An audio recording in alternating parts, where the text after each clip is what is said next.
On laupäeva õhtu kell on 8 ning Washington Hiltoni pallisaali on täitunud sadade külalistega, kes on tulnud korrespondentide õhtusöögile.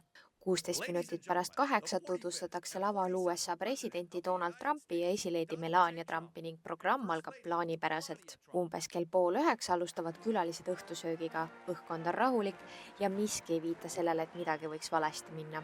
4 minutit pärast 8:30 vestleb Trump laval mustkunstliku Oh Bermaniga, kes näitab talle trikki. Samal ajal väljaspool saali tormab tundmatu mees läbi salateenistuse kontrollpunkti, tekitades turvatöötajates kohese häire. Sekundid hiljem kostub pallisaalis järsku valiheli, millele järgnevad lasud. Rahulik õhtu muutub hetkega paanikaks.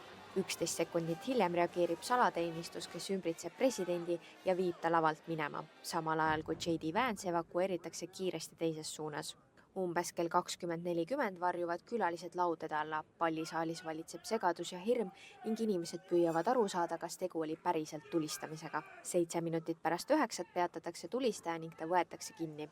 Umbes kell 9 astub Valge Maja korrespondentide ühingu president lavale ja teatab, et olukord on kontrolli all ning üritus võib jätkuda. 17 minutit pärast kella 9 postitab president Trump platvormil Truth Social, et tulistaja on kinni veetud ning ta soovib õhtusöögi juurde tagasi pöörduda.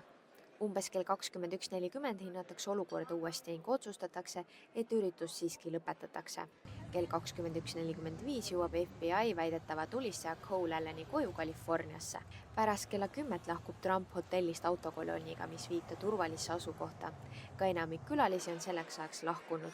Lauad on kaetud poolenisti söödud roogadega ning mõned lahkujad võtavad kaasa isegi veinipudelid. Kell 22:33 peab Trump Valges Majas pressikonverentsi, kus ta ütleb, et mees ründas turvakontrollpunkti mitme relvaga.